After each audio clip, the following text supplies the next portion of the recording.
सियासी मंजिल तक कैसे पहुंचेगी, ये एक बड़ा सवाल है। क्या विधानसभा चुनाव लड़ने के लिए पूरी तरह समाजवादी पार्टी तैयार है? क्या नेता तैयार है? हम चाह रहे थे कि जो नेक्स्ट इलेक्शन है पार्लियामेंट और असेंबली की है, उसके लिए हमने ग्राउंड लेवल तक लोगों के साथ हमने मिलना है और संगठन को मजबूत करना है और आगे इलेक्शन लड़नी है। मगर हम इस मौके थोड़ी लेट आए हैं, तो फिर भी अभी गुंजाइश है।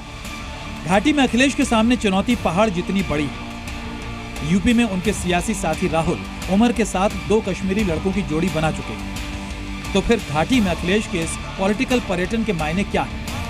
लोकसभा चुनावों में समाजवादी पार्टी सीटों के मामले में तीसरी सबसे बड़ी ताकत बन के आई थी, लेकिन उसका दर्जा अब भी क्षेत्रीय पार्टी का है।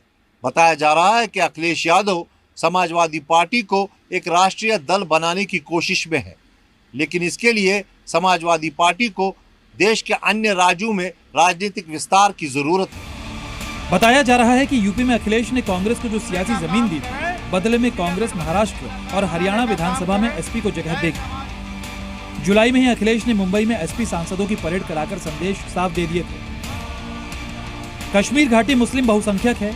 यूपी में फिलहाल मुस्लिम वोटर एकमुश्त एसपी के साथ खड़ा रहा है। एसपी को उम्मीद है कि यूपी का यही पैटर्न घाटी में भी चलेगा।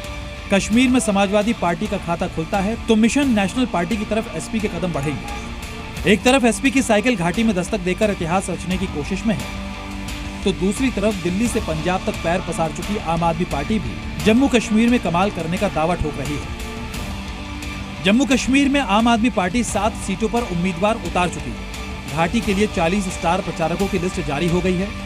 स्टार प्रचारकों में अरविंद केजरीवाल, सुनीता केजरीवाल, भगवंत मान और मनीष सिसोदिया शामिल हैं। आर्टिकल 370 हटने के बाद से ही घाटी की फिजा बदल गई।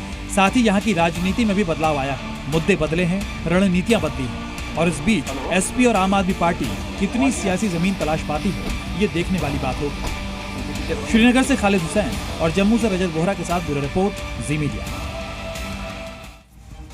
तो जिस जम्मू कश्मीर चुनाव के जरिए अखिलेश यादव समाजवादी पार्टी को राष्ट्रीय पार्टी बनाने की तैयारी कर रहे हैं, अब उसके लिए जरूरी शर्तें भी जरा देखिए। जरूरी शर्तें क्या हैं? अगर किसी दल को 4 राज्यों में क्षेत्रीय दल का दर्जा प्राप्त है तो उसे राष्ट्रीय पार्टी का दर्जा मिलेगा।